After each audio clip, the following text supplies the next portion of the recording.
Welcome to the Sub Hub Podcast. I'm Danny Moreno. And I'm MK Sullivan. And originally, we had planned to do a recap and the intro with our episode where we interview Francesco. But after watching the Calamorro Skyrace this weekend, we had to get Sara and Julia on the pod to talk about their insane race. So we're doing a quick little last minute full episode. Yeah, we are so stoked that this battle is getting so much attention as it rightfully should. Personally, I was nail biting, MK was nail biting watching this battle go on for pretty much the whole second half of the race, so 90 minutes. But yeah, you can hear it from their mouths, what their strategy was, their nutrition plans, etc. Thanks to everyone who submitted questions. I think we got nearly all of them in there. But yeah, the Calamorro Skyrace was the second race of the Skyrunner World Series this year. The next race will be May 4th, Sky Mathesines in France. But this race was roughly 27.5K, so 16.5 miles with 2,270 meters of ascent. For those American listeners, that's a roughly 6,500 feet of vert. So it was very, very punchy. This was mostly in 3 climbs, but they also had a last climb, which Sara briefly touches upon. Yeah, so if you guys haven't listened already and you haven't watched the race, maybe go listen to our preview from last week, watch the race, which we will put in our show notes again because the live stream is on YouTube. If you have time, at least go watch the last 90 minutes of the race because it was so good. Yeah. And honestly, the Skyrunner World Series told us that this race has some of the best announcers, and I couldn't agree more. I know a little bit of Spanish, so I could pick up some like every other 4 or 5 words, but just hearing their energy and enthusiasm was, it just was really great, I thought. Yeah, and Sara Alonso could not race last year, and so she was actually one of the commentators last year, which I feel like we missed out on that a little bit, but I guess it was pretty cool to watch her race too. Yeah, no, definitely. The race delivered as far as results go. The Spanish women who we called out in our SubHub headlines, which is our monthly newsletter, back at it again, crushing. They went 1 through 4, so they are definitely the dominant force right now in the Skyrunner World Series. Sara Alonso ended up breaking her old course record by 30 seconds. She ran 2:59.08, and then Julia Font barely missed out on being under that course record as well, and she ran 3 hours and 42 seconds. So yes, they were very close. Sara runs for Asics, Julia runs for Brooks Trail Runners. There also was Naira Irigoyen. I don't know what this team actually is, A4XKM, but she was 3rd in 3:09.30. We had Lide, who was the winner from Acantilados del Norte. She came in a strong 4th, 3:09.43. They were also very close. That's only 13 seconds. Wow. And then we had Holly Page from Adidas Terex, who's from the UK. She ran 3:11.49, and she is an overall champion, I believe, from 2019. So it was nice to see her back out there. Yeah, definitely. I know she's been battling some injuries the last couple of years, and then the men's side, not to say that it wasn't as exciting, but it wasn't as exciting. Roberto pretty much took the race out from the gun and like never saw anyone again. The women started 30 minutes before the men, and Roberto actually ended up catching the women with like 2 or 3 miles to go, which was kind of crazy. He was flying. Like when he passed them, it's like, what was that? Oh, that was Roberto. Yeah. Tommy was like, is he up front now? I was like, yeah, I'm pretty sure that's him, like that just like flew past them. But so he ran an insane race. The previous course record by Antonio was 2:39. Roberto ran 2:25, so he broke it by 14 minutes. And I was like, oh my gosh, that's crazy. He won the race by almost 10 minutes. But then the top 6 men also broke the previous record. Like Antonio was second, and he still broke his old course record by 4 minutes, or yeah, almost 4 minutes, a little bit around there. And he was like, we never saw him. Like the live commentators pretty much were on the women's race most of the time because Roberto was just like out front. Yeah, Antonio did have a really strong race in the sense that at the beginning of the race, he was in like 9th or 10th after the first climb, Yep. and then just like crushed the rest of the way. But Roberto just already had such a big lead that it didn't matter at that point. But Definitely. yeah, So good day then, for Brooks and Asics. I mean, Brooks yeah, went first with Roberto and then second with Julia, and then Antonio Perez second for Asics. Sara got first. So great yep. showing for them.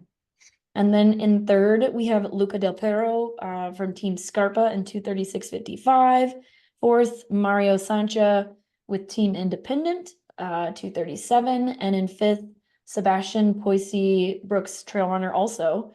I'm probably saying your last name wrong. I'm so sorry. 237.29. So pretty cool day out at Calamorro. I've never watched that race before. I'm glad that we did because yeah, that boulder climb, Sara mentions that she like accidentally stopped her watch on the first climb because you're like literally scrambling on your hands and knees. And so her wrist just like caught the button and so goofy. And then Yeah. first U23 race of the year. We mentioned that in the preview. And so our first U23 winners of the season are Miguel Benitez and Alba de Mendiola Goitia Diaz. Yeah, bear with us. I think that was a great job though. Okay. Thank you. That is a Yeah. long name. I will say, I think for Mario who got fourth, I think independent, like he's independent, like he doesn't have a team. Oh, that makes a lot of sense. Thank you. Yeah. But yeah, as far as this conversation, again, the Spanish women dominated the female side, but on the men's side, it was kind of a mix. We had Switzerland, Spain, Italy, Spain, and France. I am curious with the next race, since these first two are, Canary Islands and Spain, if with the next two being in France, if we'll start to see more French athletes starting to show up. But yeah, our conversation with Sara Alonso, winner and now current course record holder, representing Asics and Spain, and then Julia Font representing Brooks Trail Runners, second with an insane battle. We hope that you enjoy their conversation. This episode is brought to you by our friends at Neversecond. Neversecond uses a modular system that allows you to create the exact carbohydrate formula for your need and activity. Their products are meant to be mixed and matched so that you can have 30, 60, 90, or even 120 grams of carbs per hour. And if you want to try Neversecond, just head to neversecond.com, NEVER2.com, and use code SUBHUB25 for a 25% discount on all of your orders. We are here with Sara Alonso and Julia Font, our winner and runner-up at the Calamorro Skyrace this last weekend. You guys gave us a very exciting race to watch. So we're hoping to just kind of catch up with you guys, see how you're feeling, how the race went, and yeah, get people into this Calamorro Skyrace event. Hello, thank you. Hi. Thank you. Yeah, so let's start with the race itself. Curious what makes this race special and why you both included it on your calendar. Julia, do you want to go first? Okay. Hi, and it's a pleasure to be here. I put the Calamorro in my calendar because the final of skyrunning is a big objective this year for me. And for me, I did this race 2 years ago, and last year I went also to do the speaker of the race. So it's a special place that the Calamorro organization, for them, is important to be me there. And I was thinking to go or not, but finally I enjoyed a lot 2 years ago. So I was thinking I should go and do an international race before the big goals of the year, so I start the season with this race. Can you guys describe the race atmosphere for us a bit? The race is in the south of Spain, really close to the beach, but when you think in the south of Spain, all the people think in the beach or in the food, but there is a really big mountains there and a lot of people cheering. It's a warm weather being on April, and it's interesting and really, for me, technical race. Yeah, for me too, it's a really sky running, and it's not very technical, but there are some sections very technical, and I think that it's a good race that a runner have to be in the race, because it's nicer, because there are a lot of people in the circuit and sharing, and I enjoy a lot. Yeah, it looks like there's people spread out over the entire course, which is really exciting considering the terrain. And you said it was semi-technical. How would you compare this, Julia, to other Skyrunner World Series races? I did acantilados, and it's very different because acantilados, it's the terrain, it's there are more rocks, but they are different, because this terrain Calamorro, it's like my home. I think that it's the Est Valencia in Spain, so it's a dry terrain, but there are rocks, but it's not a big rocks, but there are a lot of rocks in the terrain that you have to pay attention when you run. And on La Palma, was it like a little less rocky, or was it looser? Like the rocks were more loose? I think that it's very different. The two are technicals, but the terrain is very, very different. Yeah, I don't know how to explain. No, That's I all was just right. thinking how like much this is a trail runner conversation when we're really getting into the nitty-gritty about rocks. Like, are they loose rocks or are they sticky rocks? Are they this size or small size? But no, I think I get what you're saying. It's very it's probably like a lot of sandstone. So it can be grippy a little bit sometimes, but most of the time if it has a little bit of dirt on it, it can be quite slippery. Is it that sort of terrain? Not slippery. Slippery is most in acantilados, Oh, because okay. yeah. Mm. Cool. Nice. Sarah, you've done a couple Skyrunner races as well. Would you recommend Calamorro to runners looking to check out the series?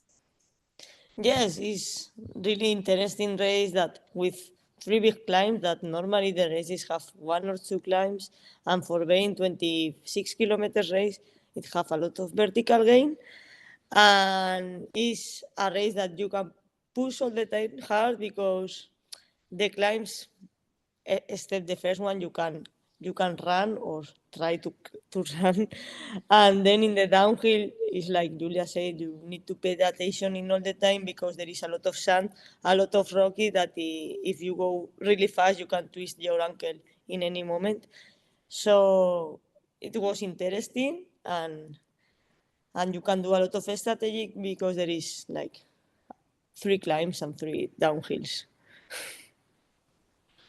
I loved on the live stream because there's those 3 big climbs, 3 big downhills, but then there's that last tiny little climb that's like 500 feet, and everybody, like you guys all looked like you were hurting so bad on that last little climb. So tell us a little bit about that. Well, 2 years ago when I went, they told me that there were 3 climbs. And then when I arrived there, it was another climb because it's 150 elevation gain. That is something, it's not flat. So this year I was taking it in account in the last downhill that there is another 15, 20 minutes go to the finish line, and you need to push a little bit more. It reminded me of that the last little hill, because I know you guys all 3 ran this course at Mammoth Trail Fest. There was like you guys bombed down that hill forever, and then there was that last little climb before you like went back onto the kind of flatter section. And I don't know about you guys, but I walked that. Yeah, those last little climbs are always the hardest. Like Yeah. you would have run like so much vert, and then to hit just what would be considered a hill or a bump is never fun. Before we get into the actual race day, we wanted to dive into your guys' training. for both of you, we'll start with you, Julia, first. How do you prepare for a race like Calamorro? Like, what training is most effective? And this is from Marija Kostic, actually, online submitted this question. I did when I did a preparation that I ran in Anacandilados without a really preparation of trail. So because I did a half marathon, and then Acantilados I go to a training camp in altitude, and I did 22 years in altitude, and I trained very good in Sierra Nevada. It's in the south of Spain. I did 2 training camps in altitude the last year, and they were very well, and I feel really how I say, I feel really The benefit. effects of the altitude in my performance. So I repeat this year. In the first days before the Spanish Championship, I go to after the Spanish Championship, I go to the top, to Sierra Nevada. I did easy days in altitude, and then I did 20 days with a very good training, uphills, long uphills, because Calamorro, it's a race with with a very how I say, it's a race with a lot of altitude, so I train a lot the uphills for this race. Yeah. Yeah. Sarah, what about you? Oh, you go, Danny. Oh, I was just gonna say, yeah, you ran 1:16 in your half marathon. Like, that's a great time. So to have that in your training along with altitude training, you could just tell that you were ready for the strength and the speed. So that's really cool. We just had Francesco Pupi on. He's an Italian mountain runner that a lot of people are familiar with. And we were also talking about altitude training and altitude stints and how to time them well, and how different athletes have different responses to it. So it's really cool to hear that it's working for you. Sarah, Yeah. how is your training? Oh, You're on mute, Sarah. Okay, sorry. I didn't do a specific training for this race because I decided 1 week ago that I was going to the race. So my trainings were like, and for any race, like I normally do like a speed season, interval season on flat, and then long races in the trail running. This year, after the injury of the year before, I am doing 2-3 seasons of cycling or elliptical walking for doing less running in my week. And yes, the training were looking good. I was doing a big weeks of training in running, not any specific season, but after the injury and since I started running in December, the pre-season, I have doing all the weeks normal, with any problem, and not racing. So all the weeks were training. So doing like a lot of training, not any specific session, but just not racing, not traveling or whatever, have worked well for me. Yeah, I mean, different approaches, they both seem to work, but obviously the key is to show up healthy and feeling confident for both of you. And I know, Sarah, like you've been doing a lot of races, it seems, in the last couple of weekends, and so, or really like the last couple of months. And so then you're not doing specific sessions, but you're still racing yourself into some pretty good fitness there. Yes. And the week before Calamorro, I did a race, an uphill race in the road that I did in 2021. And I was feeling ready for the race. I was thinking that I am strong, but I didn't do any specific trial race in the year. So maybe this speed of race I don't have, but I was confident, and I started the race thinking that I I wanna try to win. Yeah. Well, we know when you line up, that is always the goal, which is awesome. I just think it's really cool that both of you had a road race, like leading into a technical sky race. Yes, Sarah, yours was uphill, but it's still on the roads. And then Julia, you had, again, like an incredible half marathon.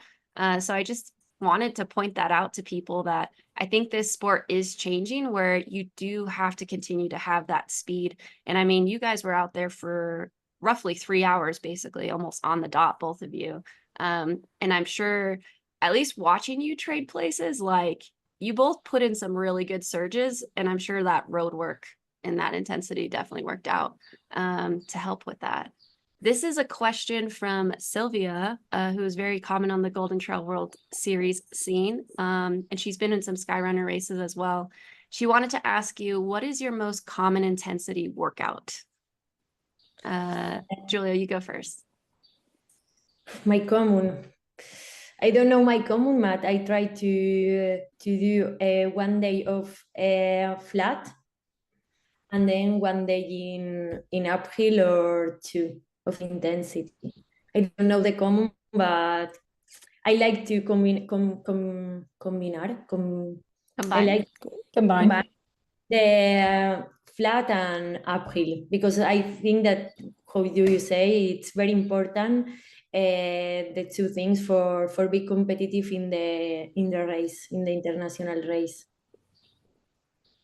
I know that Sylvia occasionally trains with that training group up in Norway with Killian Jornet, and that's like a classic Killian workout, is like the flat intensity back to the, you know, hill intensity and then back down to flat intensity. So yeah, I mean, it works. Yeah, this is I say not in the same seance, in Back-to-back days. Yeah, but yes, it's interesting to do it depends of the race that you prepare, but it's interesting to do in the same too. Yeah, and it's I really like this type of training. Yeah. That's cool. And you, Sarah? For me too, I normally do 2 days, interval intensity days, one on flat that normally is intervals of between 1 kilometer to 4 kilometers, like 8 times 1 kilometer or like this. Normally now is my shorter intervals, 1,000. And then I also do another day of hills day, like I do reps of 3 or 4 minutes in the uphill. So yes, the same of Julia. I don't normally combine like Killian do. When I do uphill, I do uphill, and when I do up flat, I do flat. But I can try to combine them. I don't know. Yeah, I'm trying to do this year the double intensity in the same day. And in the morning in Sierra Nevada, I did 2 days. In the morning, I did a fartlek in uphill, 2 or 3 minutes fast, 1 minute easy, all uphill. And then in the afternoon, 400, 12 or 15, 400, but not easy, but at the base of the Threshold. marathon, or a bit faster. Yeah. Yeah. Yeah. And that workout was flat. The 400s. Sorry? Were the 400s flat? Yeah. 400 flat. Dang, that's like, yeah, double threshold days or workout days. This is really exciting for me because I feel, yeah, the sport is evolving, which I don't know, for you, MK, like this is just like really exciting for me to hear that everyone is starting to incorporate flat stuff, because I feel that this is going to be an oversimplification, but I feel that the European athletes have been historically very vert focused and like uphill focused, and American athletes like to do flatter stuff because a lot of them come from running backgrounds like track and cross country and stuff, and like the two worlds are learning from each other and like really starting to pull those aspects of training. And I'm starting to hear more than now. I also have been a big fan of like flat and vert since like pretty much I began, but thanks to my coach. But I'm hearing now more that people are training like you too, where it's like now today's flat, now today is uphill. And again, these two women just crushed it at a super technical sky race, and they're doing flat workouts. So I just think that's incredible. Well, Just I think that me and Julia, both of us, we come from for an athletic background. So I think That's both true, of us, yeah. we like the flat. That normally not a lot of trail runners like the flat, but I like it. I like to do intervals in the flat. It's not a problem for me. Yeah, that's so true. I forget that you both have that background also. I think it's like a good what's it called? Check-in to see how your fitness is coming along, maybe for both of you. To know that you can do, say, 12 400s at such and such pace, Julia? Yes. Yeah. Sorry? Oh, I'm just saying, like, you like the flat workouts because you can see the times and know what that means. Yeah. Exactly. Yeah, but my background is not the athletics. Yeah, no problem. I start in trail running, but I start too with any race in flat. But yeah, but I like it when I start with flat. I like it a lot. Yeah. Do either of you have coaches? Yeah. Yes. How long have you guys been working with your coaches? Since I started trail running, I have another coach before, but when I started trail running, I changed my workout, everything. So I start with another coach. And 4 years or 5 years in a row with the same coach.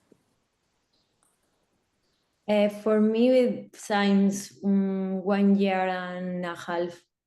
Before I was with a coach, but coach athleticism coach. So I decided to change for be with a coach that be more in contact with the trail and yeah. That makes sense.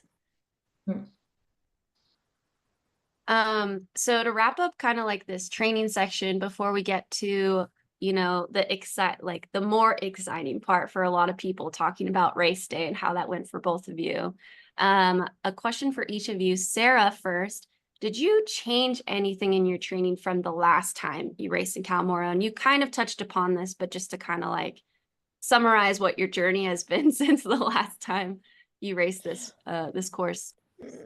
Bueno, I think in 2022, I was going to run every day, like not another sports. And now I combine with elliptical and cycling.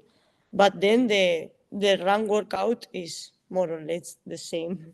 I think that interval session, uphill session, long run in the trails. But the easy runs I change for and cycling or elliptical, but all of them I think quite the same. And Julia, what did you do between Acantilados del Norte and this race to kind of prepare? I train because in Sierra Nevada, because when I went to Acantilados, I didn't in shape for this type of race with a lot of altitude.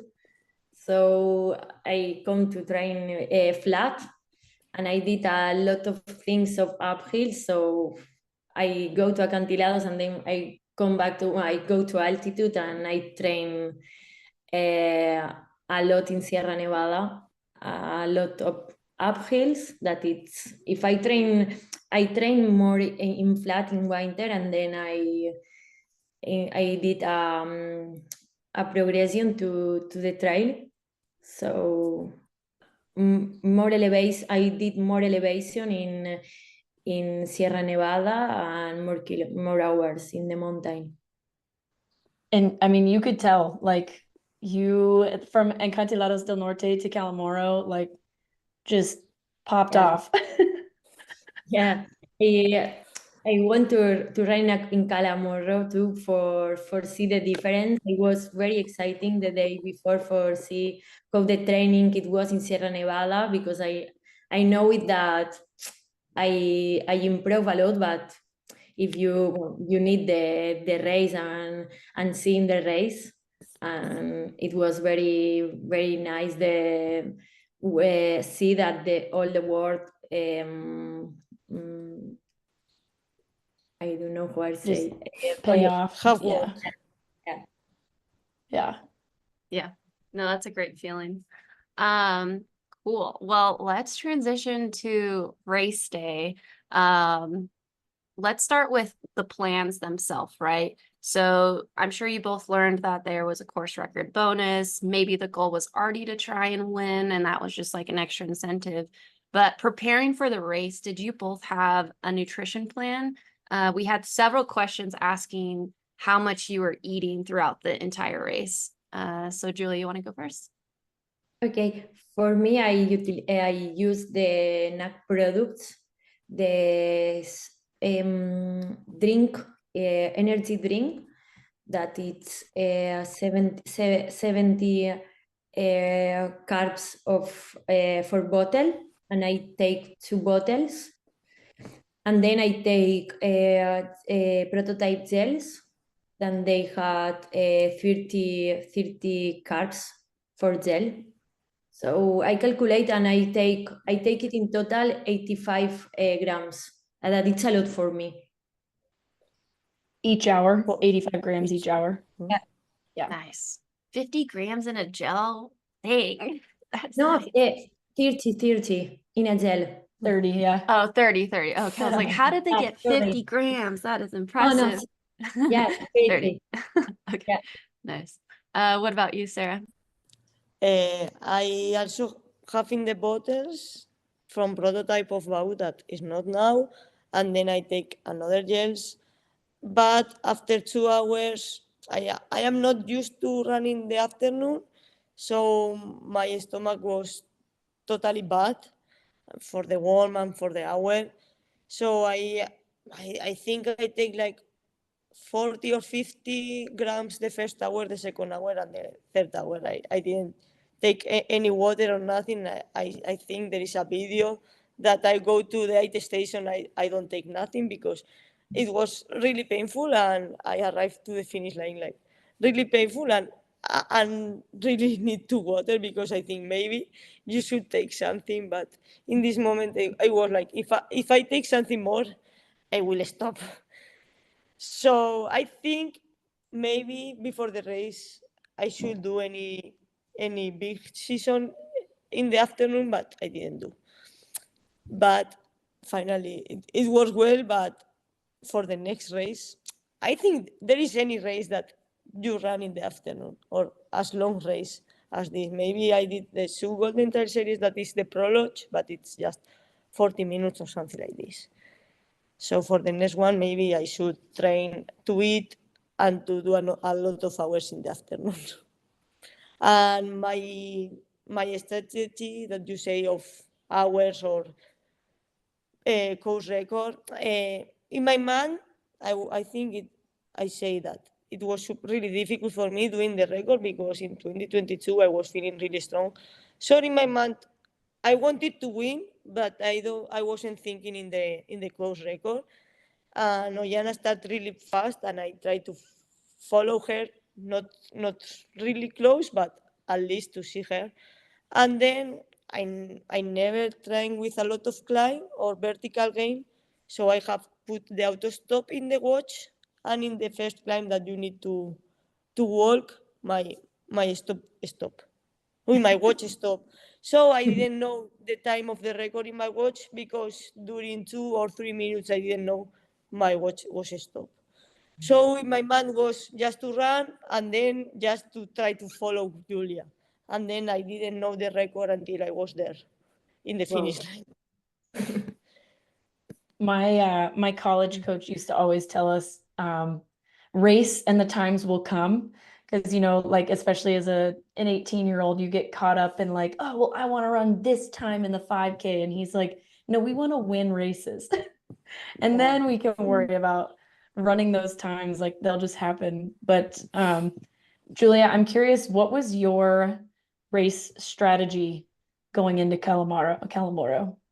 Yeah, it was my first time, so I see the timings of Sara, of record of Sara in the Strava, because I really like see the timings of the race, and I write the timing in my here. foresee, but for now, what time if I for the first part of the race, because how Sara say, Ollana starts very fast, and me, I was in the timing. I arrive at Calamorro in the timing, and I say, okay, I'm in the timing. I don't know if well, I thought that Ollana, she started very fast and then she slowed it. So, but I asked about Sara, not about Ollana in the Calamorro. How many times Sara, but not for Ollana. And then in the uphill, in the second uphill, I see her. And I see in my timings that in the second uphill we was 1 minute less of record, but then of this I didn't see the timings. I tried to win the race, but it wasn't possible for me. But I tried it in the third uphill.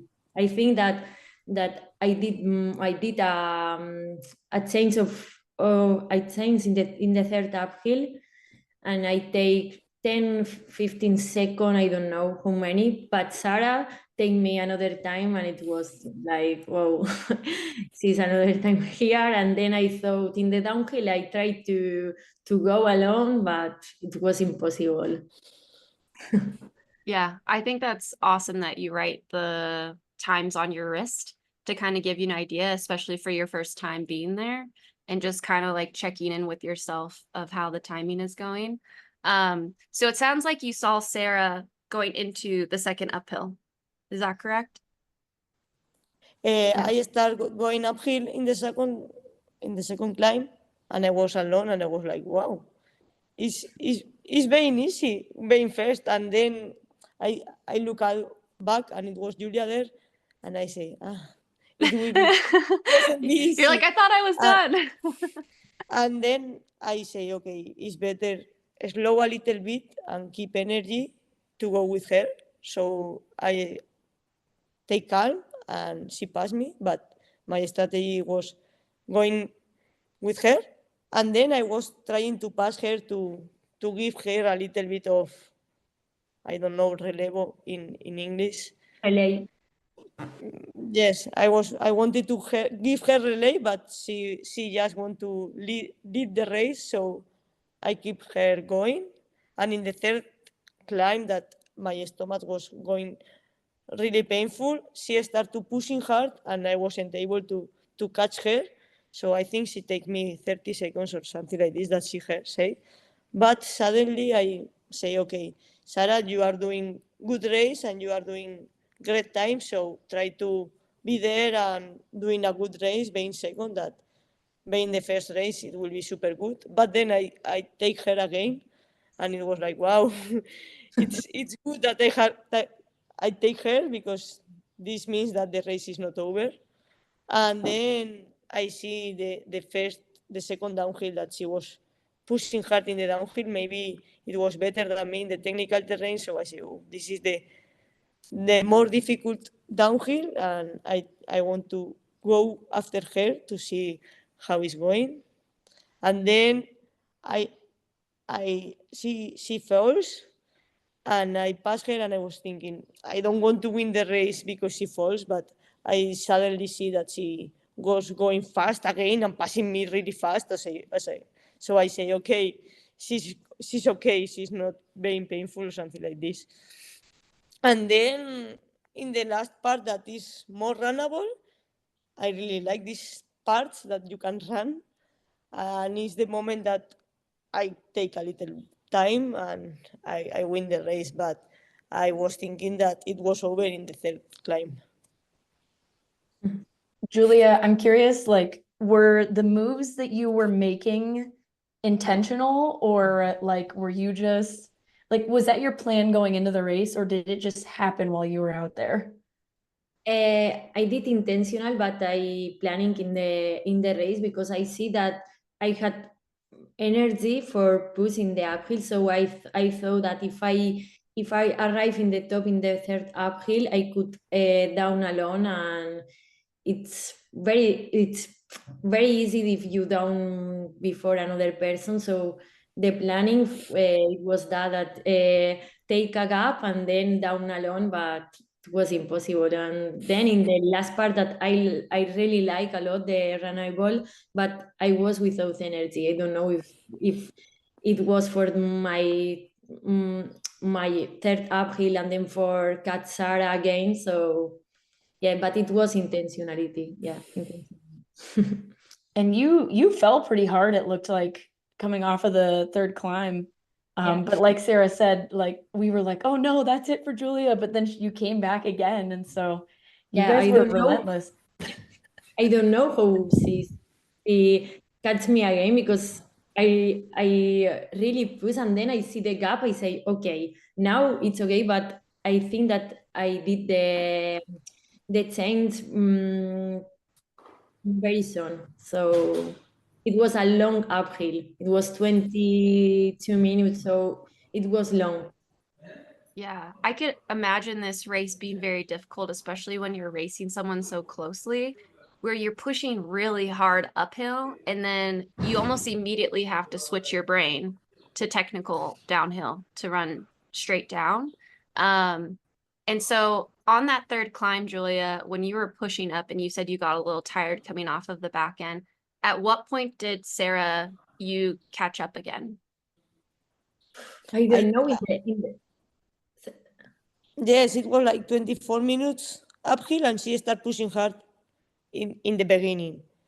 So I think after 15 minutes or something like this, I see her again, and the last 5-10 minutes, I take her. And in this moment, I was hearing her that she wasn't super powerful. So I say, okay, neither me. I will try to be after her again and have a little bit of breath, because in the downhill she will push again, and she was going easier in the technical terrain, and the last downhill was the most difficult one. And so I'm curious then, this might be a funny question for you guys, but Fran Neri asked us who was better on the downhills and the uphills. Julia, why don't you go first? I don't know. I think that it depends of the day. I'm consider that I'm better in downhill, but I don't know because uphill you can train a lot and you can improve. But I don't know. I ran with Sara in the race and I was thinking, wow, it's very difficult to do a change because we ran very similar. We really like the fast section. We really like the uphill runnable, not the uphill very hard. So I don't know. Yes, just the dinner before the race, Yeah. we were speaking like in the Golden Tie Series final that there is segment of climb, down, or sprint. I was like, I am not good in uphill, or I am neither specifically in downhill or in sprint, but I am a little bit good in everything. And Julia said, I think the same. So I was like, we are really similar in this type of race, that we are not specifically in the uphill or in the downhill or in the runnable section. And then I was thinking in the race, oh, she's really good in technical terrain, but then I see that the last downhill in 2022 that I did alone, I did in the same pace. I was like, okay, maybe it was the same. So in my mind, I was like, if I need to attack, I don't know where, because we are Yeah. really similar. Yeah, me too. I I was thinking about in the last section in the renewable part that if we arrive in this part, who wins is that it's he have more energy. No. Yes, exactly. I was thinking it will be another sprint. Oh my goodness. Well, if you were both thinking that same thing during the race, yeah, it sounds like you were both evenly matched. And I mean, kudos to both of you, because neither of you backed down. Like, you responded to each move. Julia would move. Sarah, maybe you thought she would break away, but then you'd catch her again. And then Sarah started moving on the downhill. Julia, you'd catch her again. And from a viewer watching it, that's exactly what it looked like. Like, neither of you are backing down, which I love, because sometimes in battles, one person can get a little intimidated and they'll slow down because it scares them to like go head to head. Like it's almost more comfortable to be in a group or a pack because it's not just one-on-one, mano y mano. So yeah, you guys are both incredibly brave and badass for going head Yes. to head for that long. Julia, this part stressed me out, and it also stressed Rachel Drake out, who is an incredible mountain runner. But you dropped your bottle at one point and you went back for it. And I'm just curious about that thought process to go and grab your bottle again. And then Sarah, did you realize that she dropped her bottle? So Julia, you go first. Yeah, I fall and then I go up to take my bottle because it was I need to drink, and it was Mandatory mandatory equipment. equipment. So I go up to take. Yeah, it was Oh, for it was for mandatory? drink and for that. Yeah, Oh, yeah. so you had to But go it get was it. very fast. I don't know how I reaction so fast for know that my bottle fall. My bottle it was in the path too. Flo- So Yeah, because you noticed like pretty much immediately. yeah, and the camera says me because I was my head. I was like that, and the camera says me, no, you are okay. You are okay. Okay. You're like, yeah, okay, I guess I'm fine. I heard her that she say head, and I say that she was up, and then suddenly she was going back, Yeah. and I didn't understand what was she doing, and I say, okay, we are, I a little bit going a little bit slower that to wait her, but then she passed me really fast. But I intentionally go a little bit slower because I was like, I don't want to win the race like this. But she then passed me again, and then like she say, the race finished because the one that have more energy, not more. Yep.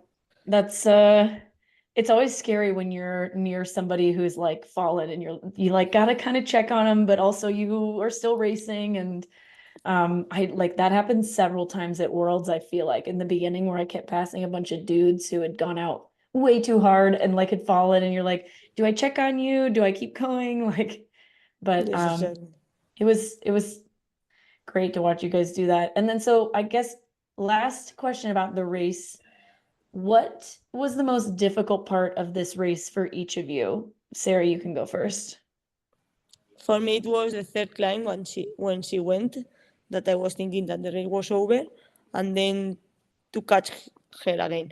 Okay, of course, the last uphill, like a small one, that I have like 10 meters of difference or like this. It was like just 10 minutes more, and I arrived completely destroyed to the finish line without water neither.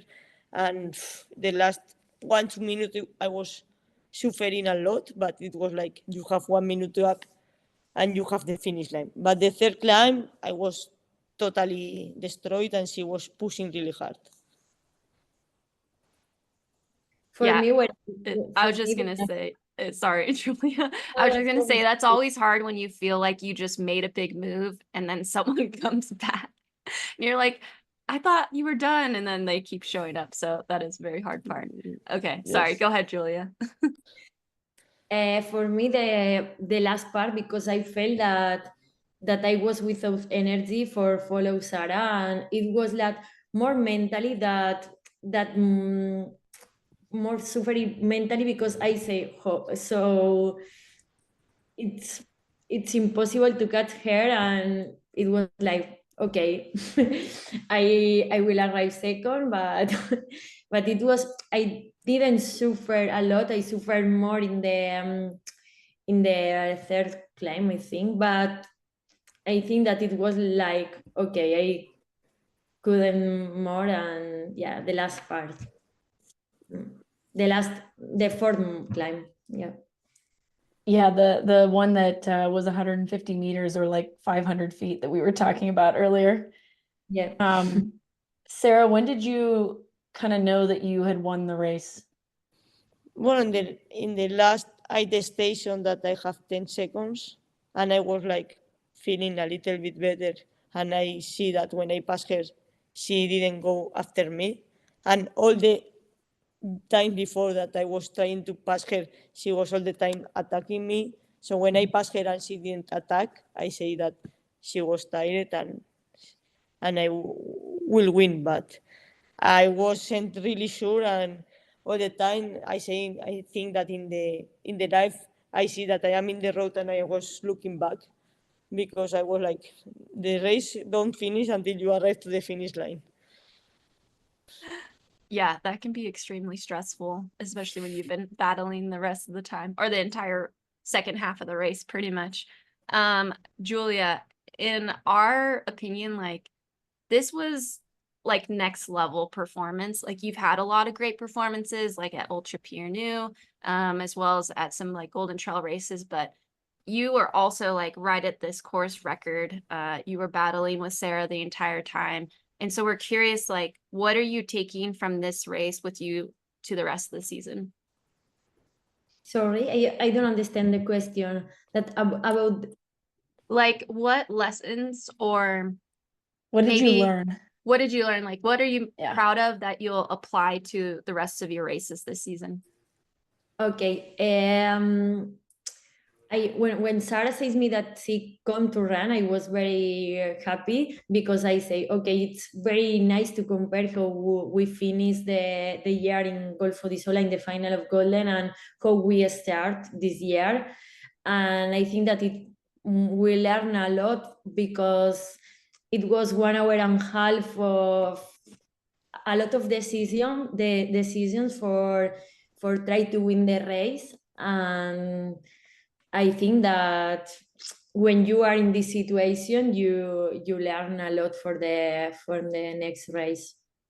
No, pero te ha preguntado que qué sacas de tu performance. Si crees que has pasado a un siguiente nivel, que has hecho buenos resultados en Ultra Pirineo o así. Okay, sorry. I understand another question. It was still a good answer, but you can answer more. Okay. I think that I am training very well the last year because I changed of coach. So I think that you train in the moment, it's not that you have in the moment. So I think that it's all the process, not the past month, because the past month I train good, but I don't did things that I don't did in the past year. So I think that yes, I'm improving a lot because I'm very I'm more focused in training and doing rest, in eat well, in the psychology too. Yeah, I think that I have like you know improvement like a runner, and yeah, we will see this year. Yeah, I think that's really important to always emphasize for people is that, you know, you had this incredible performance along with Sara, but it isn't just what you guys did the last month or the last 2 months. It's what you've done the last 12 months, 16 months.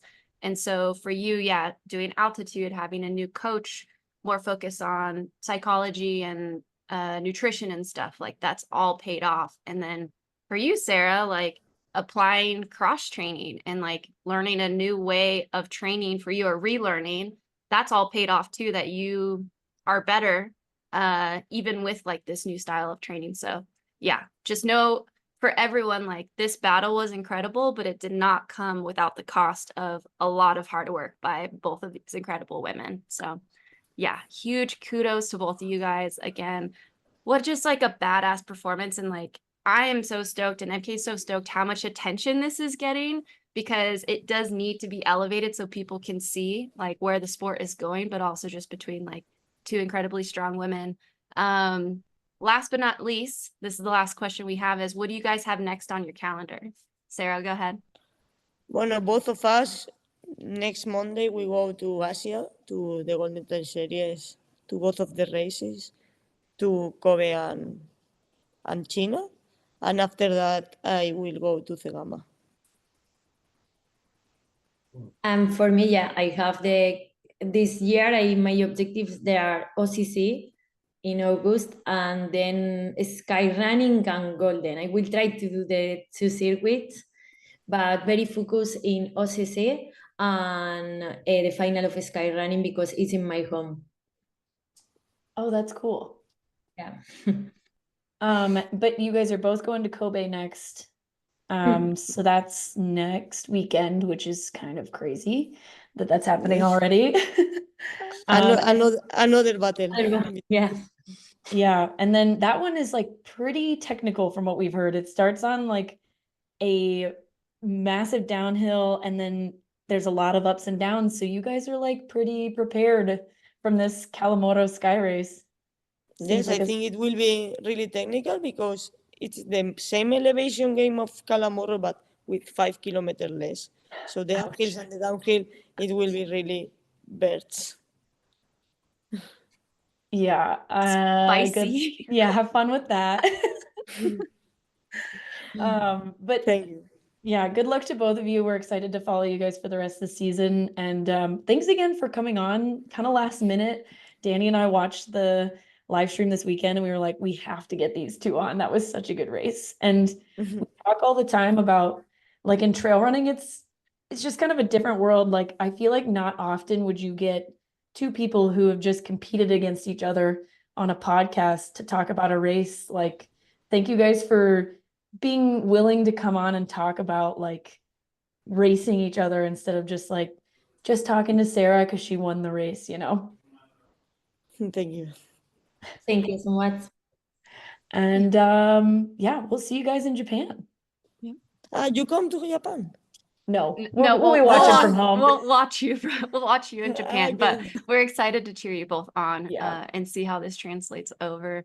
So yeah, thank you, Julia. Thanks, Sarah. And again, this has been the SubHub Podcast brought to you by Free Trail. Thank you.